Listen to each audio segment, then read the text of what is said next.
মেলাটা অবশ্যই সর্বোপরি অনেক সুন্দর এবং আকর্ষণীয়। পরপর ২ বছর এই মেলাটা হয়নি, এবছর আবার হচ্ছে ২ বছর পর আমাদের এই এলাকার জননেতা জনাব আফসাদুল হাবিব দুলু মহোদয়ের উদ্যোগে শহীদ আবুল কাশেম মহাবিদ্যালয় প্রাঙ্গণে মেলাটি অনুষ্ঠিত হচ্ছে। এই মেলাটির নাম হচ্ছে বউ জামাই ও মৎস্য মেলা। এটার পেছনেও একটা ইতিহাস আছে। এখানের যেই মেয়েদের বাহিরে বিয়ে হয়েছে তারা তাদের জামাইদেরকে নিয়ে এই মেলায় আসে। সকালে মাছ কিনে শ্বশুরবাড়িতে যায় তারা, এবং বিকেলে পিঠা মেলায় ঘুরতে আসে। এখানে পিঠা সহ আরো অন্যান্য বিভিন্ন জিনিস পাওয়া যায়। এবং এই মেলাতে আমাদের শহীদ আবুল কাশেম মহাবিদ্যালয়ের পক্ষ থেকে একটি স্টল আছে। স্টলটির নাম হচ্ছে নেমন্তন্ন। স্টলটি পরিচালনার দায়িত্বে আছি আমরা শিক্ষকরা এবং আমাদের প্রিয় শিক্ষার্থীবৃন্দ। এই স্টলে আমরা বিভিন্ন ধরনের পিঠা প্রদর্শন করে থাকি এবং বিক্রি করে থাকি, যেই পিঠাগুলো এই অঞ্চল এলাকার ঐতিহ্যবাহী পিঠা এবং পুরো বাংলাদেশের যে ঐতিহ্যবাহী পিঠাগুলো আছে সবগুলোই এখানে আছে। আমরা চেষ্টা করি কোয়ালিটি মেনটেন করতে এবং আমাদের ঐতিহ্যটাকে তুলে ধরতে সবার সামনে। আমাদের দেশে ফাস্টফুডের ভিড়ে আমাদের দেশীয় পিঠাগুলো হারিয়ে যাচ্ছে।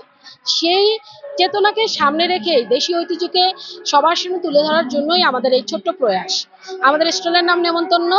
এই বছর আমাদের স্টলের অন্যতম প্রতিপাদ্য বিষয় হচ্ছে আইসো বন্ধু বৈশগড়ে খাও পিঠা মন ভরে। পিঠা ছাড়াও এখানে সকালে যেটা হয় মাছের মেলা। এটা সকালে আমাদের এই এলাকার যত মাছ আছে তাছাড়াও এলাকার বাহিরেও অনেক বড় বড় মাছ, বিভিন্ন প্রজাতির মাছ, নদীর মাছ, চাষের মাছ আসে, মানুষ কিনে। এর মাধ্যমে অবশ্য আমাদের দেশীয় মাছগুলোকেও তুলে ধরা হয়। তাছাড়াও এখানে বাচ্চাদের জন্য বিভিন্ন রাইডস রয়েছে।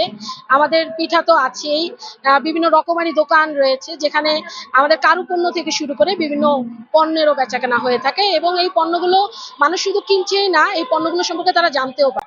সব ধরনের মানুষ, একদম সমাজের নিম্ন থেকে উচ্চ পর্যন্ত সর্বপর্যায়ের লোকই এই মেলায় আসে। যেমন আমাদের এই মেলাতে বিগত কয়েকদিনে এলাকার যে প্রশাসনিক কর্মকর্তারা রয়েছেন তারাও এসেছে। তাছাড়াও বাহির থেকে অনেক মানুষ দূর দূরান্ত থেকে ঘুরতে আসছে। সব মিলিয়ে সব ধরনের মানুষই আসছে এবং আমরা ব্যাপক সাড়া পাচ্ছি। আমি মনে করি যে এই ধরনের মেলা হওয়া উচিত, যাতে মানুষ, এটা একটা প্রাণের মেলায় পরিণত হয়েছে। সব মানুষ আসছে, আত্মীয় স্বজনের বাড়িতে এই হিসেবে আসা হচ্ছে, দেখা হচ্ছে, বন্ধু বান্ধবদের সাথে পুনরায় একটা পুনর্মিলন হচ্ছে।